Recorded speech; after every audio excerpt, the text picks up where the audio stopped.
안녕하세요. 불꽃 사다구입니다. 구독, 좋아요, 알람 설정까지 부탁드리겠습니다. 그럼 오늘의 사연 바로 시작하겠습니다. 안녕하세요. 저는 올해 나이 52세의 소미연입니다. 늘 바쁘게 살아오던 저에게 요즘 잠시 일을 쉬게 되는 시간이 되어서 우연히 사연들을 듣다가 제 사연도 들려드리고 싶어서 이렇게 글을 써봅니다. 저는 남편과 결혼해서 일찍 아들을 얻었습니다. 아들은 너무나도 귀여웠고 세상에서 제일 소중한 제 보물과 같은 존재였습니다. 아들은 남부럽지 않게 잘 키우고 싶다는 생각을 해서 저희는 시간을 쪼개가면서 일을 할 정도로 애지중지하면서 키워왔습니다. 그러던 도중에 저희에게는 딸도 생겼습니다. 그런데 안타깝게도 딸아이는 일찍 출산을 하게 되어서 미숙아에다가 심장질환이 있는 아이였습니다. 그래서 저희 부부는 그 딸아이에게만 매달리느라 바쁘게 지냈어요.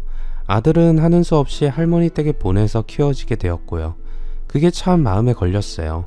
첫째라서 마음이 더 쓰이는 아이였는데 아무래도 둘째 때문에 제대로 키우지 못한 미안함이 너무 컸어요. 그렇게 10여 년을 할머니 아래서 키운 첫째를 다시 데려왔을 때는 너무 훌쩍 커버린 아들은 부모에게 어리광도 부리지 않는 애어른이 다 돼 있었습니다. 둘째는 다행히 수술을 잘 이겨내고 다시 건강을 되찾았지만 저희의 걱정은 둘째에게 가 있었죠. 눈치도 늘어버린 첫째는 저희의 그런 걱정을 알아서 그런지 둘째를 살뜰하게 챙기는 모습을 보였습니다. 미안하고 고마운 마음이 너무 많이 들었지만 그때는 금전적인 상황이 매우 좋지 않았던 터라 아이들을 신경 쓸 틈이 없었어요. 둘째 치료하느라 늘어난 빚을 갚아야 했기 때문에 정말 많은 일을 할 수밖에 없었거든요. 매일 밤에 들어와서 보면 애들은 이미 둘이서 밥을 먹고서 잠이 들어 있었어요. 아이들의 잠든 모습을 볼 때면 눈물밖에 나질 않았습니다. 아이들을 잘 키워보겠다고 했는데 아이들을 방치하면서 키우고 있는 건 아닌가 하는 생각이 들었어요. 둘째 아이가 살아주기만을 바란다는 생각으로 그렇게 달려왔고 이제야 아이들의 건강을 되찾았지만 이후에는 금전적인 어려움 때문에 너무 힘드니 삶이 참 팍팍하다고 여겨졌습니다. 아이들에게 신경도 못 써주는 부모, 과연 이게 잘 살고 있는 걸까 하는 생각을 하다가 잠이 드는 것이 부지기수였어요. 속상하고 힘든 상황에서 매일 지쳐서 잠이 들곤 했습니다. 그러다가 저희에게 정말 인생에서 가장 끔찍하고 불행한 일이 생겼습니다. 저와 남편이 일을 하러 나간 사이 애들끼리 있었는데 원일 모를 불이 나서 그 불길의 연기에 둘째 아이가 죽고 말았어요. 첫째 아이도 연기 때문에 치료를 받고 있는 상황에서 둘째 아이의 장례식을 치렀습니다. 첫째는 깨어나서는 둘째를 찾으면서 울었어요. 저희도 정신을 차리기 힘든 상황이었는데 둘째 아이가 죽었다는 걸 첫째가 알고 나서는 정신을 잃을 정도로 울더군요. 일어나서 울다가 실신하기를 여러 번이었어요. 어린애가 자기 동생을 살리겠다고 많이 노력을 했는데 그 동생이 자기 때문에 죽었다는 생각을 했는지 한동안은 실어증에 걸려서 말조차 못하고 학교도 못 가며 집에 틀어박혀만 있었습니다. 그런 아이에게 저희는 애써 밝은 모습을 보였어요. 마음은 천갈래 만갈래 찢어져 나가는 듯 했지만 우리가 노력해야지만 이 아이를 살릴 수 있다는 생각으로 싫다는 아이를 데리고 여기저기 다니면서 아이를 치료하기 위해서 애썼어요. 저희의 노력을 알아서인지 아이도 1년 정도 지나자 다시 말도 하고 밝은 모습이 조금씩 보이기 시작했습니다. 그제서야 저희도 마음 안을 꽉 막고 있던 숨통이 확 트이는 것 같았어요. 그때부터는 정말 첫째만 바라보면서 살아왔어요. 물론 떠난 둘째 생각에 아이를 다시 가져볼까 생각도 했지만 자식은 천운이라서 그런지 생기지 않더군요. 그냥 첫째를 온 힘을 다해 기르는 게 저희의 운명이다 싶었습니다. 아이도 저희의 마음을 알고 있는지 저희의 노력을 생각하면서 이겨내려는 노력을 많이 했습니다. 아이가 한동안 학교도 못 가서 따라잡지 못할 것 같았지만 아이는 다시 열심히 하기 시작해서 곧잘 학교 수업도 따라잡았어요. 남들보다 1년은 넘게 쉬어서 1살 어린 친구들과 공부하기 시작했지만 그래도 잘 맞춰서 공부하는 걸 보니 기특해서 눈물이 다 났습니다. 물론 아이를 보면서 먼저 간 둘째 생각이 너무 많이 났지만 그래도 어떻게 하겠어요. 산 사람은 살아야 한다는 생각으로 어떻게든 둘째 생각을 지우고 첫째 아이에게만 집중하려고 노력을 많이 했습니다. 아이는 열심히 공부해서 명문대에 들어가게 되었습니다. 유학을 가고 싶어 했지만 집안 형편이 그러지 못하다는 것을 알았기에 아이는 유학을 안 가도 괜찮다며 오히려 저희를 위로하는 아이였어요. 때로는 그렇게 어른을 너무 먼저 생각하는 아이가 돼버린 것 같아서 저희의 죄가 너무 많은가 싶기도 했습니다. 이후에는 아이에게 집중하기 위해서 대학교 근처로 아예 이사까지 가서 아이의 대학을 뒷바라지 해주기 시작했어요.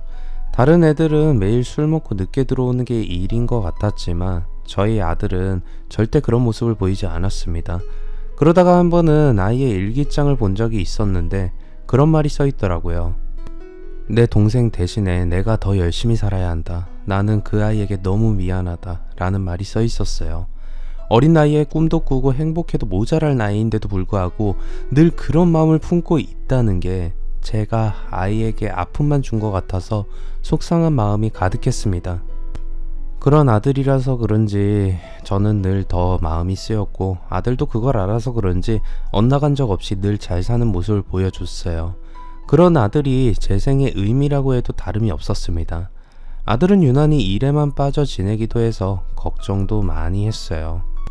남들보다 더 빠르게 성공해서 부모님을 행복하게 해주겠다는 말을 하는 아들을 보면서 그냥 조금은 더 쉬어도 되고 조금은 더 행복해져도 된다고 말을 해주었지만 아들은 부모님이 행복한 것이 자기의 행복이라고 말하는 착한 아들이었습니다. 마냥 좋은 일만 있었으면 좋겠는데 아들이 승진하던 날 남편이 귀갓길에 쓰러졌다는 연락을 받았어요. 집에서 아들 승진 파티를 준비하고 있던 저와 아들은 남편이 응급실로 실려갔다는 소식에 병원으로 달려갔어요. 다행히 병원에서 빠르게 대처를 했기에 생명에 큰 지장은 없었어요. 하지만 남편은 이렇게 되고 나니 제일 걸리는 게 아들이라면서 아들에게 일찍 결혼해서 너도 행복하게 지내는 모습을 꼭 보고 싶다고 말을 했어요. 아빠의 소원이 그렇다면 저도 노력해 볼게요. 그래, 나도 이제 네가 고생하는 것보다는 좀 더 행복하게 살길 바랄 뿐이야. 우리가 행복하려면 네가 행복했으면 좋겠다. 아들은 자기도 생각이 있긴 했었는지 수줍은 미소를 보였습니다. 아들은 이전에는 매일 일 때문에 바쁜 것 같더니 아빠의 말을 듣고는 조금씩 마음이 여유로워졌는지 주말에는 멋도 내면서 밖에 나가는 일도 종종 있었습니다. 그런 모습을 보니 제 나이에 맞게 행복하게 보내는 것 같아서 아이를 보면서 저도 행복한 마음을 느꼈습니다. 그렇게 몇 달이 흘렀는지 모르겠어요. 제 아들은 부쩍 살도 찌고 기분이 좋아 보였습니다. 엄마, 아빠, 저 소개시켜 드릴 사람이 있어요. 제가 결혼하고 싶은 사람이에요. 공부만 잘하는 줄 알았던 아들은 아빠의 바램처럼 좋은 여자를 만나서 결혼하고 싶다고 저희 앞에서 말을 했어요. 남편은 기분이 많이 좋았는지 분위기 있는 곳에서 맛있는 것을 사줄 테니 밖에서 얼굴을 보자고 했습니다. 아이가 데려온 여자애는 참 곱게 생겼어요. 참 예쁘다고 제가 말을 했더니 아들은 신기한 걸 보여주겠다며 사진 한 장을 꺼내어 보여주었습니다. 저는 그 사진을 보고 놀랐어요. 그 여자의 어린 시절 사진이었는데 저희 둘째 아이의 얼굴이랑 꼭 닮았더군요. 그래서 놀라서 어떻게 이럴 수가 있냐고 했더니 아들도 자기도 신기했다며 말을 했습니다. 죽은 사람 닮았다고 해서 아들 여자친구가 불편해할까봐 싶어 했는데 전혀 신경 쓰지 않고 닮은 걸 보니 우리는 가족이 될 운명이었던 것 같다며 좋아하는 모습에 닮으면 잘 산다고 했다며 우리 아들하고 결혼해서 행복하게 살았으면 좋겠다는 생각을 하게 되었습니다. 아들은 결혼 준비를 하면서 행복해 보였어요. 다른 사람들은 흔히 결혼 준비하면서 피 터지게 싸운다는 말을 하곤 하던데 제 아들은 여자친구에게 다 맞춰주고 함께 해주니 여자친구 입장에선 쓸데없는 싸움이 없어서 좋다고 하더라고요. 그런 모습을 보니 결혼해서도 잘 살게 될 것 같은 마음에 왠지 모르게 뿌듯하면서도 아들이 한 가정의 가장이 되는 것을 생각하니 감동의 눈물이 날 것 같았습니다. 하지만 결혼 준비를 하면서 뭔가 이상한 것을 느낀 것은 아들이 아니라 저였어요. 예비 며느리가 될 아이의 집과 상견례를 해야 하는데 자꾸 상견례를 미루더라고요. 결혼은 이미 결정해서 준비는 착착 진행되고 있었는데 막상 그쪽 집과 상견례를 해야 되는데 상견례를 못하니 제 입장에서는 마음이 조마조마했던 거였죠. 그러다가 결혼을 한 달 남겨두고서야 상견례를 했는데 사돈 양반들은 왠지 모르게 어색한 느낌이 있었습니다.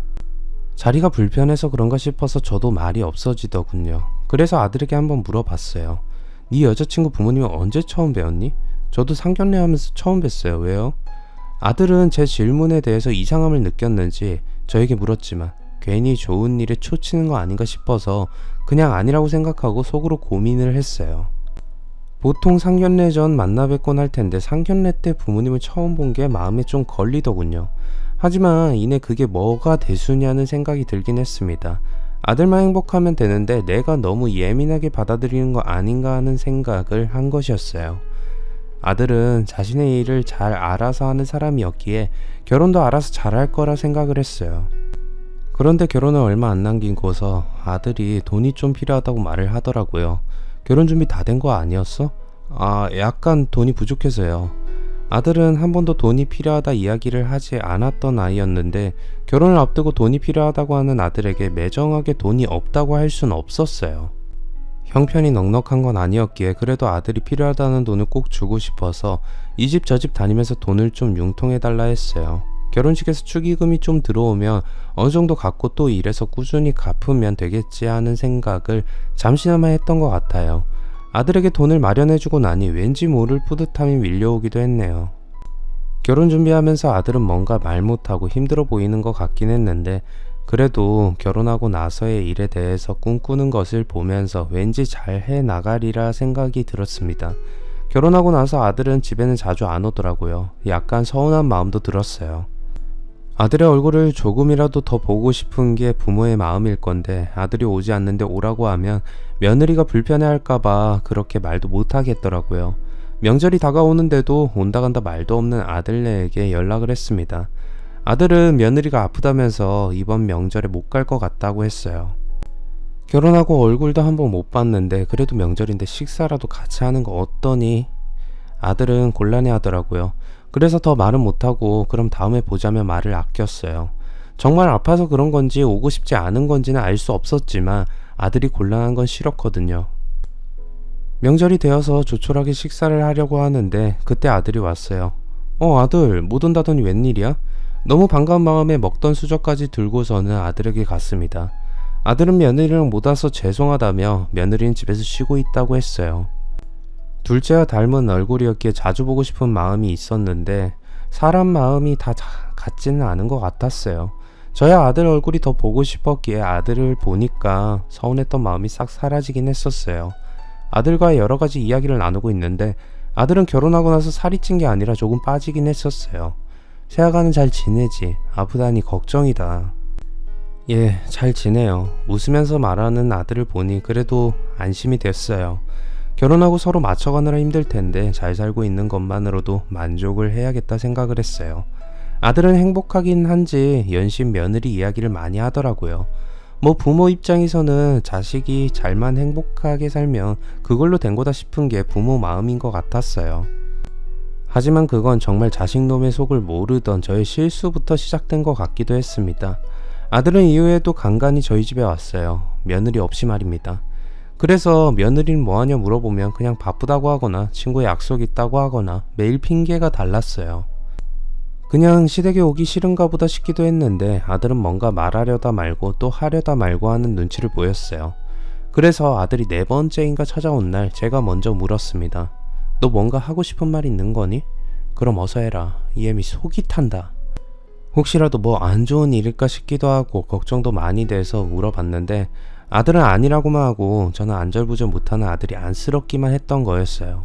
고민 끝에 입을 연 아들은 저에게 돈이 좀 있냐고 했어요. 빌려주면 갚겠다고 말입니다. 저는 빌려주는 게 아니라 있는 건 너에게 다 줄 수도 있지만 무슨 일 때문인지 알려주면 안 되겠냐고 말을 했어요. 아들은 일단 돈을 주면 그 다음에 이야기하겠다고 했고 저는 무슨 일인지 모르지만 너를 믿으니 주겠다고 했습니다. 아들은 제게 죄송하다면서 눈물까지 보였어요. 눈물까지 보이는 아들을 보니 뭔가 마음고생을 하고 있구나 하는 생각이 들었지만 그렇다고 물어볼 수 없는 노릇이어서 미안하기만 했습니다. 못난 어미를 두어서 돈이 필요한데도 말도 못하는 아들이라니 내가 못나서 아들에게 도움을 주지 못하나 하는 생각이 먼저 들었습니다.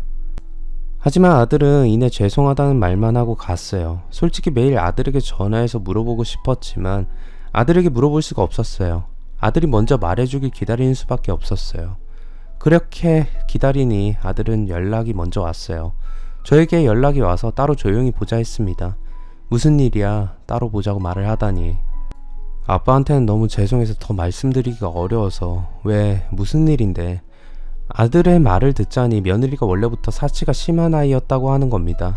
처음에는 아들도 몰랐으니 결혼을 하려고 했던 것인데 결혼할 때부터 그 사치가 드러나기 시작했던 거였어요. 반지도 비싼 거를 해달라고 했는데 아들 녀석이 돈이 없으니 나중에 해주겠다고 했는데 며칠 동안 잠수를 타고서 만나지를 않아서 저희에게 돈을 빌려서 반지를 했다는 거였습니다. 저는 놀랄 수밖에 없었어요. 아무리 그래도 그렇지 결혼이 무슨 애들 소꿉장난도 아니고 반지 하나 안 해준다고 잠수를 탄다고 하는 걸 보면 정신머리가 제대로 박힌 애는 아닌 것 같다는 생각이 들었습니다. 하지만 제가 화를 낸다고 해서 달라질 건 없었어요. 그래서 차근히 아들의 이야기를 들어보기로 했습니다. 결혼한 이후에도 아들놈이 벌어다주는 돈을 아들은 다 모으고 있는 줄 알았는데 알고 보니 그 돈을 다 몰래 써버리고 결혼식에서 받은 축의금도 통장에 넣어뒀는데 그것마저 유흥비용으로 썼다고 했어요.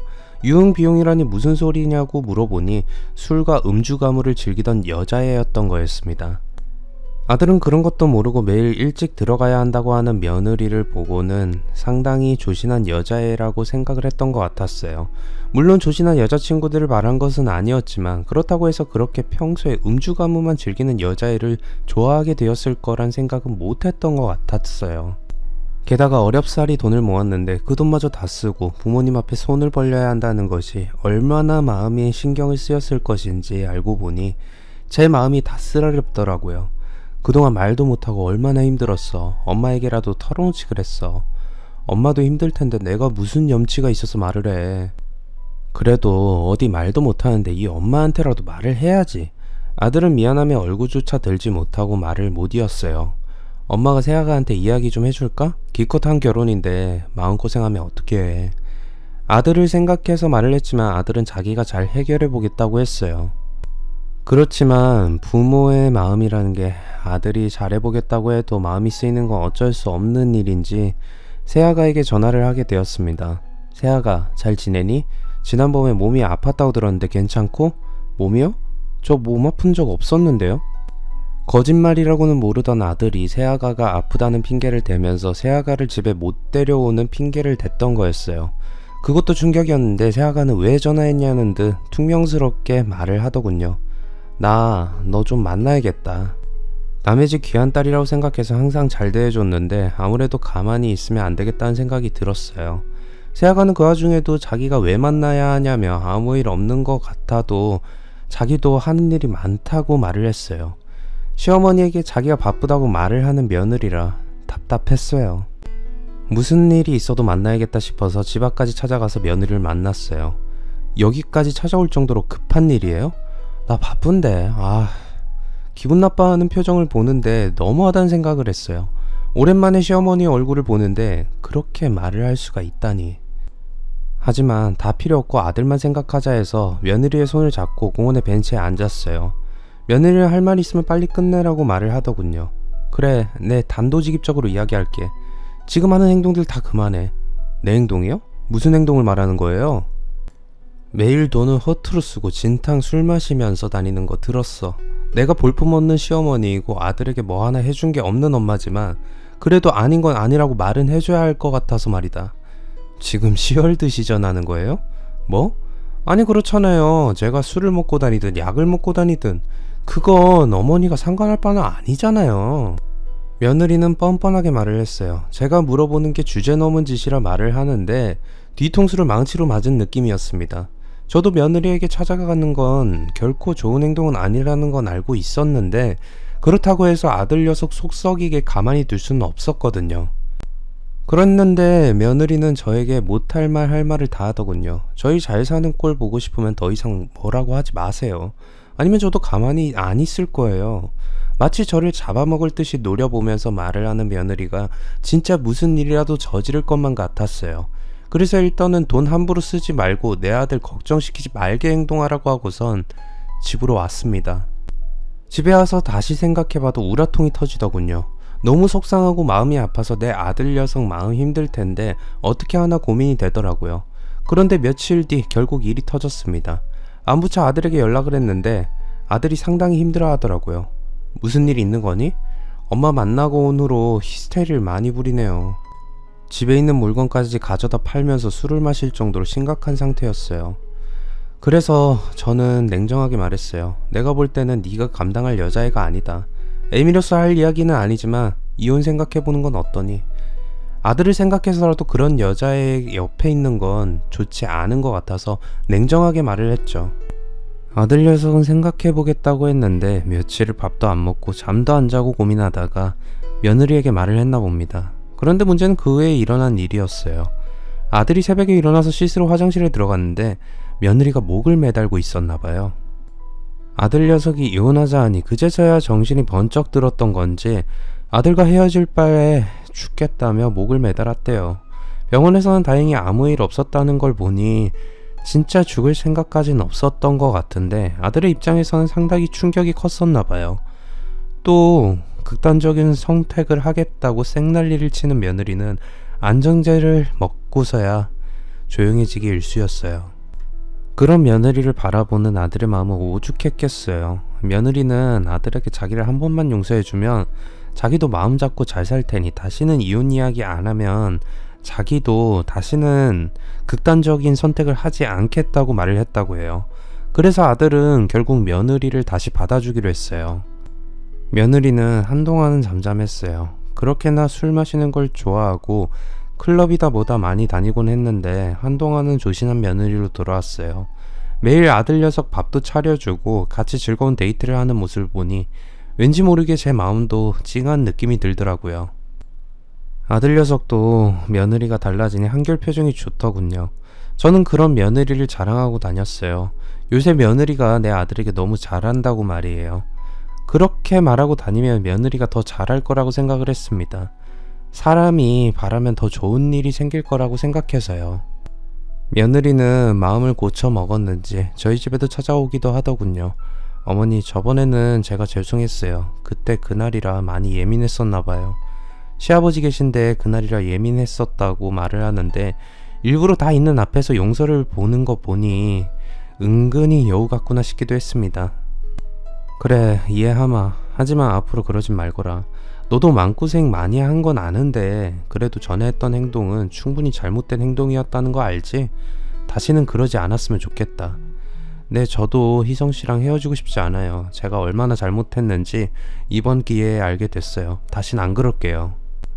웃으면서 말하는 며느리를 보는데 저게 진심인가 아닌가 긴가민가 하더라고요. 웃으면서 할 이야기는 아닐 텐데 말이죠.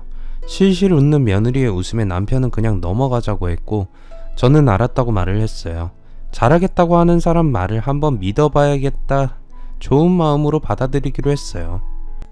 아들은 점점 더 회사에서 잘 나가기 시작했고 초고속 승진을 했어요.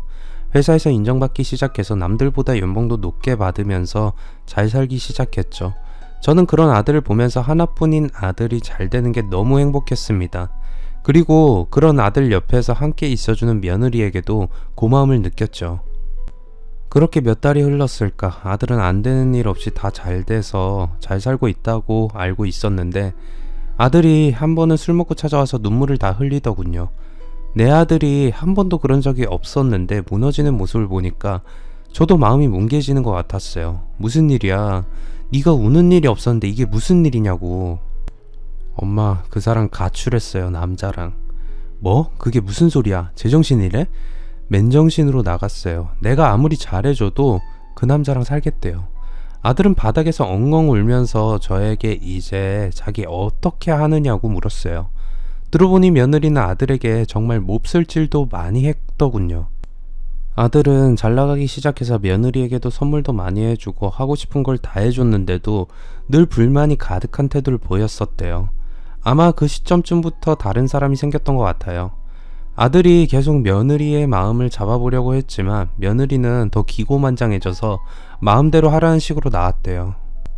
그러더니 심지어 내연남을 집까지 끌어들여서 뒹굴고서 일이 끝나고 나가면서 뒤처리를 아들 보고 하라고 하는 대담함까지 너무 소름 끼치는 행동을 아무렇지 않게 했대요. 하지만 아들은 다시 잘해보기로 마음을 먹었을 때부터 며느리를 더욱 사랑하기로 했었나 보더라고요. 그냥 그때 이혼을 했었어야 했는데 독한 며느리를 아들 자식 옆에 두고 그렇게 마음 편하게 있어서는 안 되는 행동이었는데 말이에요. 옷가지까지 다 챙겨서 가출을 했다고 하니 완전 마음이 확 돌아선 것 같은데, 저는 아들에게 이럴 거면 아예 확실하게 갈라서고 너도 네 인생을 살라고 말을 해줬어요. 아들 녀석은 자기도 그러고 싶은데 그게 마음처럼 쉽지가 않다고 말하는데 마음이 찢어질 것 같더라고요. 사람의 마음이 정말 무자르듯이 싹둑 잘라졌다면 이렇게 힘들 일도 없었을 텐데 왠지 너무 안쓰럽고 이게 무슨 말도 안 되는 일인가 하는 생각도 하게 됐습니다. 아들이 한동안 힘들어서 밥도 못 먹고 있다가 결국 별다른 수가 없다고 생각해서 제 말대로 하기로 했어요. 아들 혼자 보내면 안 될 것 같아서 저도 쫓아나갔는데 며느리는 제대로 작정을 한 건지 나와서 담배부터 태우더군요. 그리고는 제 아들 얼굴에 연기를 훅 불더니 하는 말이 황당했어요. 내가 예전에는 그냥 좀 편하게 살아보려고 결혼했는데 지금 난 더 잘 살 수 있더라고. 나 부자랑 결혼할 거야. 당신처럼 월급쟁이가 아닌 진짜 부자. 그 사건 이후로 좀 정신 차려나 했는데 더 이상해져서 와서는 내 아들에게 하는 행동을 보자 너무 화가 났습니다. 저는 며느리의 멱살을 잡았어요. 너 진짜 미쳤니? 내 아들이 그렇게 우습게 보여? 네가 지난번에 뭐라고 했어? 다시 잘 살아보겠다고 용서 빌지 않았어? 이거 어디 멱살을 잡아. 당신 내가 신고할 거야. 며느리는 저에게도 반말을 찍찍해대면서 더 기고만장한 상태로 말을 하더군요. 저는 진짜 화가 머리끝까지 났어요. 엄마, 이건 우리 일이니까 내가 해결할게. 엄마는 그만해. 누가 보면 제 아들이 마마 보이고 제가 극성스러운 엄마라고 볼지 모르지만 아들놈이 며느리 좋아해서 말 한마디 제대로 못하고 절절 매는데 진짜 우라통이 터져 견딜 수가 없었습니다. 게다가 그 며느리는 아들 재산도 다 빼돌리고는 그제서야 이혼을 한다고 하니 그게 더 미쳐 날뛸 노릇이었어요. 아 진짜 재수가 없어서. 야, 니네 집안 왜 이따위냐? 사람 쿨하지 못하게 누굴 잡으려 들어. 나 이혼한다고 말했어. 위자료도 잘 챙겨놔. 뻔뻔한 며느리는 제 아들놈에게 위자료까지 말을 하더라고요. 내가 왜 너한테 위자료를 주니? 위자료는 잘못한 사람이 줘야 하는 거 아니야? 아들의 말에 며느리는 피식 웃으면서 자기가 너랑 살아준 것만으로도 감사해야 한다고 하면서 이혼의 사유는 만들어낼 수 있으면 다 만들어서 위자료를 뜯을 거라고 하더군요. 그럼 그동안 내 돈 빼돌린 거나 내놔. 네가 내 곁을 떠나는 거면 이제부터 나도 가만히 있을 수는 없으니 그 돈부터 가져와. 그래야 이혼해 줄 거야. 며느리는 이혼을 안 해준다는 말에 뜨끔하더군요. 그러더니 마음대로 하라고 하고서 가버렸어요. 그래서 저는 없는 돈에도 변호사를 구해서 이혼 소송을 하자고 아들에게 말했습니다. 아들은 그저 망연자실해서 아무것도 하기 싫다고 했지만 이대로 있으면 안 될 것 같다 생각이 들었기 때문이었어요. 길고 긴 시간들이었어요. 소송이라는 게 저는 빨리 끝날 줄 알았는데 생각보다 꽤 오랜 시간이 걸리더라고요.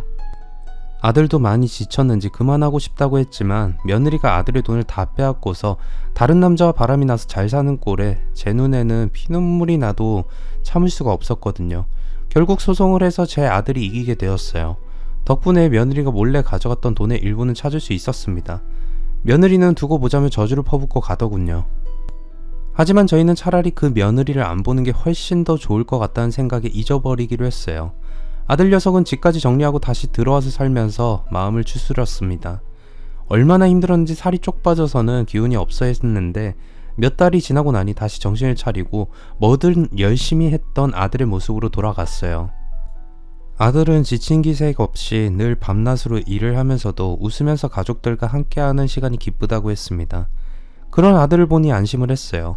이제 많이 나아졌구나 싶기도 했고 그냥 나쁜 악몽에서 깨어난 것이다 라는 생각을 하도록 저도 도와줘야겠다 싶었습니다. 아들 녀석은 그렇게 다시 자신의 원래 자리로 돌아갔습니다. 그리고 새로운 여자친구도 만나더라고요. 며느리에게 상처를 입고 나서는 다시는 만나지 않을 거라고 생각했는데 생각보다 회복한 만큼 다른 사람에게 기대고 싶은 마음이 있었나 봐요. 자신이 바라봐주지 않아도 자기를 세세하게 챙기는 여자친구를 만나고서는 진짜 때깔부터 좋아지는 모습을 보이더라고요. 평소에는 말도 잘 안 하던 녀석이 여자친구가 사줬다며 선물을 자랑하기도 하고 옷도 멋있는 옷으로 사주기도 해서 정말 자기 또래처럼 보였어요. 이제야 우리 아들이 원래의 모습이 되나보다 싶은 마음이 들었어요. 한 번도 자기 모습 그대로 살아본 적 없던 아들을 자기 모습 그대로 살게 해주는 여자친구에게도 너무 고마웠죠. 게다가 그 여자애는 한 번도 결혼을 한 적 없는 미스였는데 내 아들이 이혼했다는 걸 알면서도 자기는 사람만 본다며 제 아들에게 한결같은 모습을 보였다고 해요. 그런 이야기를 들으니 정말 짝은 따로 있나 보다 싶었어요. 여자친구에는 아들이 없을 때도 저희 집에 와서 살뜰하게 저와 남편을 챙겨줄 정도로 정도 많은 아이였습니다. 아들이 이혼을 하지 않았더라면 아마 제가 먼저 우리 아들과 결혼해달라고 했을 거예요. 하지만 여자친구 애가 너무 착한 아이이기에 더 잘 살아야 한다는 생각으로 우리 아들이 아닌 좋은 사람을 만나라고 하기도 했어요. 하지만 여자친구 애는 자기도 많은 사람 만나봤지만 제 아들보다 좋은 사람을 아직 만난 적이 없다면서 아들이 부족한 게 아니라 우린 조금 다른 인생을 살았던 거라고 말을 하는데 속도 진짜 깊은 애라는 걸 느끼게 되었어요. 그래서 저도 그 둘의 결혼을 축하해 주기로 마음을 먹었습니다. 아들도 처음에는 저와 같은 생각이었나 본데 여자친구가 자기의 선택이니 믿어보라는 말에 결혼도 생각하게 된 것 같았어요. 누구 말로 똥차가 가니 벤츠가 온다고 하나요? 정말 저는 그런 생각을 했어요. 아들의 생각이 바뀔 때까지 여자친구 애가 기다리겠다고 하더니 사귄 지 1년 반이 좀 지나자 아들 녀석도 결혼을 결정했어요.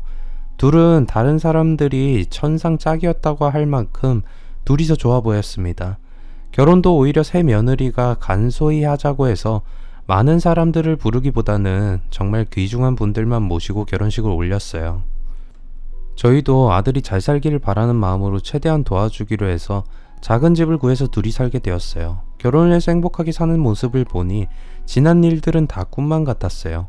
이렇게 잘 사는데 왜 그런 여자애를 만나서 인생을 낭비했나 싶기도 했습니다. 그래도 과거는 잊고 앞으로 잘 살면 된다 생각했어요. 아들이 재혼을 하고 나서부터는 저희의 삶도 바뀌었습니다. 새 며느리가 저희랑 같이 식사하는 것도 좋아하고 또 여행도 함께 가자고 해서 일만 알았던 남편도 어느새 새 며느리 애교 덕에 인생을 즐기면서 살 줄 아는 사람이 되었던 거였어요. 저도 남자들과 살다만 보니 말이 없는 삶을 살고 있었는데 며느리가 들어오고 나서는 같이 이야기도 나누면서 왜 아줌마들이 수다 떠는 걸 좋아하는지 알게 되더라고요. 그만큼 새 며느리는 저희의 인생에 금세 익숙한 사람으로 들어왔습니다. 그렇게 아이들이 금슬이 좋게 지내다 보니 결혼한 지도 1년이 안 돼서 아이가 생겼어요. 이게 웬 경사냐고 생각해서 저는 떡까지 해서 주변 사람들에게 다 돌리기도 했습니다. 하나하나 다 좋은 일만 일어나는 것을 보니 새 며느리가 우리 집 복덩이구나 싶었어요. 고마운 마음을 담아 늘 이야기를 하면 며느리는 오히려 저의 손을 잡으면서 어머니의 며느리가 돼서 너무 행복하다는 말을 했습니다. 그래서 저도 한껏 며느리에게 직접 음식도 다 해다 먹이면서 힘들지 않도록 도와주고 했어요. 간간히 용돈도 쥐어주기도 했고요. 그런데 얼마나 마음씨가 착한지 용돈을 쥐어주면 저에게 필요한 것만 사와서는 저를 챙겨주기도 했습니다. 이게 사람 사는 거다 싶은 생각이 들 정도였어요. 그렇게 아이도 태어나고 저희는 정말 단란한 한 가족이 되었어요. 그런데 아이가 2살이 되고 나서 아들 부부는 잠시 외출을 하고 제가 아이를 봐주고 있는데 집에 누군가 찾아왔어요. 누군지 봤더니 어디서 본 얼굴이다 싶었는데 바로 아들의 전처였습니다. 네가 여기 웬일이냐? 무슨 낯짝으로 여기를 와? 저 희성씨랑 다시 살려고 왔어요. 네가 제정신은 아니구나. 네가 이혼할 때 무슨 짓까지 했는데 이제 와서 어디 같이 살겠다는 거야? 왜? 안 돼요? 우리 부부 사이였고 얼마든지 다시 살 수 있죠. 희성씨 저 못 잊을 거예요. 고작 3년 지났는데. 3년이면 사람을 잊고도 남을 시간인데 뭐 하다가 와서는 제 아들과 다시 살겠다고 말을 하는 그년에게 저는 코를 납작하게 해주고 싶었어요. 너 참 웃기는구나. 내 아들 결혼해서 잘 살고 있어. 너 같은 거 훨씬 더 전에 잊고 잘 살고 있다고. 에이, 그걸 어떻게 알아요? 저를 못 잊어서 다른 사람을 억지로 만난 건지. 내 며느리는 너 같은 청껏과는 격이 달라. 그리고 희성이 지금 네가 보면 놀랄 거다. 얼마나 때깔이 좋아졌는지. 너랑 살 때와는 아주 달라. 알겠어? 그 여자애는 뭔가 생각이 있는 듯 하더니 방 안에 있던 아이의 소리를 들었어요. 뭐야, 애까지 있어? 그래, 넌 네 몸 망가진다고 매일 피임약만 먹었다며? 우리 며느리는 희성이 닮은 아이 낳고 싶다고 얼마나 준비해서 가졌는지 아니? 진짜 너만 생각하면 뒤집어지던 속이 내 며느리 보고 나서 맺혔던 한이 다 풀리더라. 나 애는 못 키우는데 뭐 그 여자더러 데려가라고 하면 되지. 너 말 다 했니? 그리고 희성이가 너 중후해. 그러니까 다시는 찾아오지 마. 오늘은 일단 돌아갈 테지만 희성씨한테도 저 왔다고 전해주세요. 그리고 전 애 있어도 상관은 없지만 난 못 키운다고 전해주고요. 누구 마음대로 잘 살고 있는 내 아들 발목을 잡으려고 하는 건지 황당하다 못해 진짜 어디 가서 미쳐서 왔나 싶었어요. 아들 녀석이 집에 돌아왔길래 저는 며느리 몰래 아들만 불러다가 그 여자가 왔었다는 거 알려주었죠. 그랬더니 아들의 반응도 마찬가지였어요. 아들도 제정신이 아니라며 돌아와도 자기가 받아줄 일은 절대 없을 거라 해서 저를 안심시켰습니다. 하지만 며칠이 안 가 그 여자는 또 찾아왔어요. 그러더니 저희 집에 들어와서 거실에서 드러눕더군요. 너 어디 우리 집에서 드러누워? 당장 못 나가? 에이 어머니 왜 그러세요? 다시 제가 어머니 며느리 되면 잘해드릴 테니 지금 저한테 잘 보이세요. 자기가 잘 보이겠다고 말을 하는 것도 아니고 자기가 내 아들이랑 꼭 살 거니까 저보고 잘하라는 말에 기절을 할 뻔했습니다. 뭐 이렇게 뇌에 든 게 없는 아이인가 싶었어요. 저는 너 같은 애가 내 며느리로 들어오면 난 그 자리에서 목숨줄을 끊을 거라고 말하며 단호하게 말을 했습니다. 그렇게 실갱이를 하고 있는데 집에 저희 며느리가 왔어요. 그랬더니 아들의 전처는 새 며느리를 보고선 비웃더군요. 자기보다 예쁘지도 않고 별로 매력도 없다면서요. 저는 그게 더 화가 났어요. 희성씨 어떻게 꼬셨대? 별로 볼 것도 없는 것 같은데 애 가져서 발목 잡았니? 이제 내가 돌아왔으니 넌 좀 나가야겠다.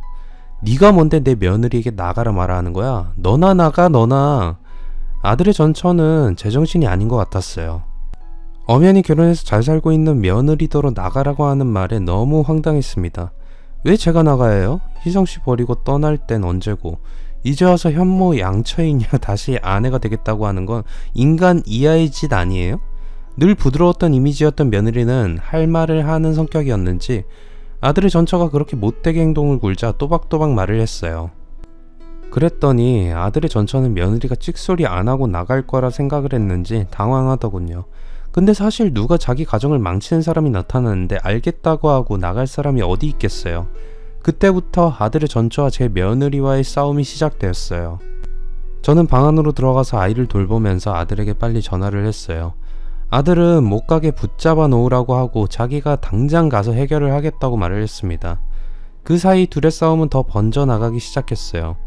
희성씨랑 네가 얼마나 살았는지 모르지만 희성씨는 내가 첫사랑이라 했어.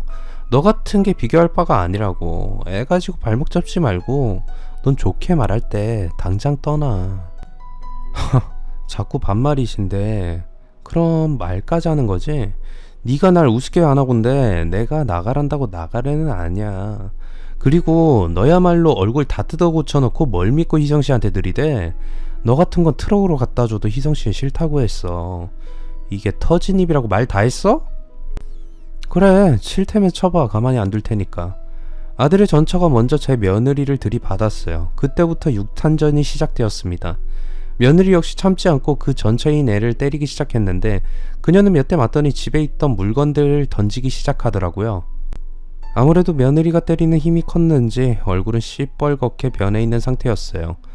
자기 힘으로 도저히 당해낼 상대가 아니라고 생각해서 그런 건지 손에 잡히는 물건들을 던지는데 집에 있는 TV도 쓰러지고 진짜 난장판이었어요. 그러다가 물건 하나 던졌는데 며느리가 맞았나봐요. 며느리 머리에서 피가 나기 시작했고 저는 부랴부랴 수건으로 며느리의 이마를 감싸주었어요. 네가 깡패야? 어디 사람을 패? 내가 혼자 그런 것도 아니고 왜 제 편만 들어요? 아들의 전처는 왜 자기 편은 안 들고 제 며느리 편만 드냐며 저에게도 쌍욕을 해댔어요. 그런 상황에서 아들 녀석이 들이닥쳤습니다. 아들도 굉장히 놀란 것 같았어요. 평온하던 집이 난장판이 되어 있고 자기 와이프는 머리에서 피를 흘리고 있으니 얼마나 놀랬겠어요. 아들은 진짜 잔뜩 화가 나서 아들의 전처를 힘껏 한 대 때렸습니다. 볼을 한 대 맞고 자기 볼을 움켜쥐고서는 아들에게 고래고래 소리를 지르더군요. 울면서 네가 어떻게 나한테 이럴 수 있냐고 말했어요. 아들은 자기 가족들을 괴롭힌 사람에게 이렇게 하는 게 나쁜 거라면 100번이라도 깜빵에 들어가겠다며 자긴 죽어도 바람핀 인간하고는 다시 못 살고 지금 자기 와이프랑 죽을 때까지 함께 살 거니 돌아갈 거란 생각은 추호도 생각하지 말라고 단정을 지었습니다. 그럼 돈이라도 좀 주면 안 돼? 자기 나 사랑했었잖아. 나 요새 너무 힘들어. 돈 좀 줘. 그때 소송에서 돈 가져갔으니까 그거라도 줘. 예정을 생각해서. 아들은 듣기 싫다고 나가라고 했는데 그녀는 계속 아들을 붙잡으면서 울면서 자기 살기 너무 힘들다고 감정에 호소하더군요. 아들에게 구걸하듯이 자기의 과거를 술술 털어놓는데 진짜 너무 황당하다 못해 불쌍하긴 하더군요. 돈 많은 남자와 바람이 나서 신이 났다며 이혼하고 가버렸던 아들의 전처는 그놈에게 다 속았다고 말을 했어요. 알고 보니 그놈은 골프장 사장인 척 하면서 아들의 전처에게 들러붙어서 처음에는 어느 정도 잘해주는 척 하다가 사업이 잘 안 된다며 돈을 계속 대출받게 했고, 대출을 해서 투자해주면 이자를 매달 500만원씩 주겠다고 했답니다. 그러다 보니 이 돈 저 돈 사채까지 끌어다 쓰다가 그 남자에게 투자를 했나 본데, 그 남자는 받은 돈에서 이자를 일부 주는 척 주고는 바쁘다는 핑계로 연락을 끊었대요. 그런데 문제는 그 이후에 더 큰 일이 있었던 거였어요. 그 남자에게 무슨 서류에 사인을 해달라 해서 해준 적이 있었는데 그게 신체 포기각서였던 거였어요. 그래서 한동안은 여기저기에 팔아 넘겨져서 술집에서도 일을 하고 여기저기 몸 파는 일까지 끌려다녔다고 해요. 그러다가 안 되겠다 싶어서 도망 나와서 생각한 것이 제 아들 녀석이었나 봐요. 마지막에 아들 녀석이 정말 힘들어한 걸 알고 있었으니 자기를 받아줄 거라 생각을 했나 보죠. 근데 막상 와보니 이미 아들 녀석이 재혼도 했고 아이까지 있는 걸 보니 억울하다는 생각이 들었대요.